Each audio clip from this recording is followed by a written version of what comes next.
कानून का डंडा आखिर किसके लिए है? ये सवाल इन दिनों बालाघाट जिले की सड़कों पर दौड़ रही यात्री बसों को देखकर हर किसी के मन में उठ रहा है। एक और परिवहन विभाग समय समय पर चालानी कार्यवाही कर अपनी जिम्मेदारी निभाने का दावा करता है, तो वहीं दूसरी ओर बसें अगले ही दिन उसी रूट पर उसी अंदाज में नियमों को ताक पर रखकर बेलगाम दौड़ती नजर आती हैं।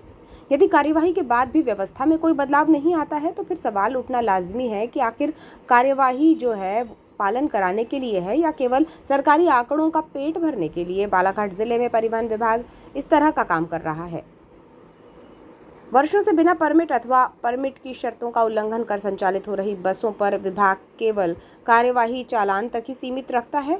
जुर्माना जमा हुआ, फाइल बंद हुई और बस फिर से मार्ग पर फर्राटे भरने लगती है।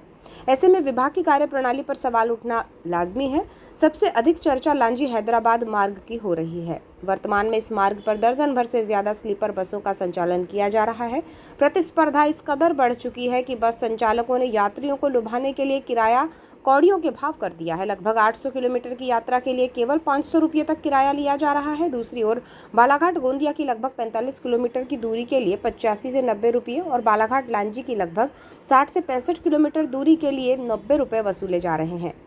किराए का ये भारी अंतर अपने आप बता देता है कि हैदराबाद रूट पर सवारियों के लिए किस तरह के होड़ मची हुई है। लेकिन इस प्रतिस्पर्धा की सबसे बड़ी कीमत यात्रियों की सुरक्षा चुका रही है।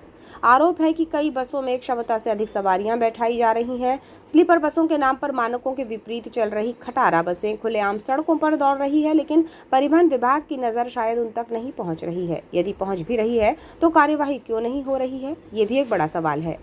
इतना ही नहीं, साले टेकरी से लांजी तक हैदराबाद रूट की बसों के आवागमन पर रोक होने के बावजूद बस संचालकों ने नियमों को धत्ता बताते हुए नया तरीका निकाल लिया है। अब यात्रियों को चौपहिया वाहनों में ठूस ठूस कर साले टेकरी से लांजी और लांजी से साले टेकरी तक पहुंचाया जा रहा है।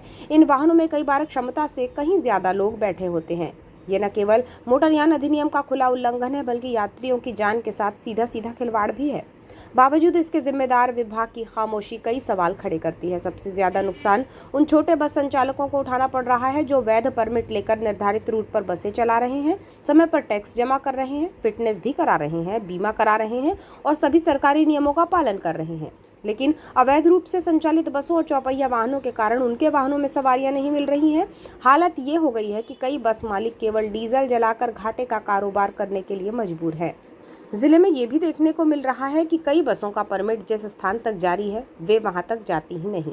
बीच रास्ते में यात्रियों को उतार दिया जाता है और आगे दूसरे वाहन या दूसरी बसों के भरोसे छोड़ दिया जाता है। इससे यात्रियों को अतिरिक्त किराया देना पड़ता है और अनावश्यक परेशानी भी झेलनी पड़ती है। यदि परमिट की शर्तों का खुलेआम उल्लंघन हो रहा है तो परिवहन विभाग की नियमित जांच व्यवस्था आखिर है कहाँ? यदि बिना परमिट संचालन, ओवरलोडिंग, खटारा बसों का संचालन, परमिट शर्तों का उल्लंघन और चौपहिया वाहनों में अवैध यात्री परिवहन वर्षों से चल रहा है, तो ये केवल बस संचालकों की जिम्मेदारी ही नहीं बल्कि निगरानी तंत्र की विफलता भी मानी जाएगी। लांजी से हमारे सहयोगी बंटी गोपाल से लारी की रिपोर्ट।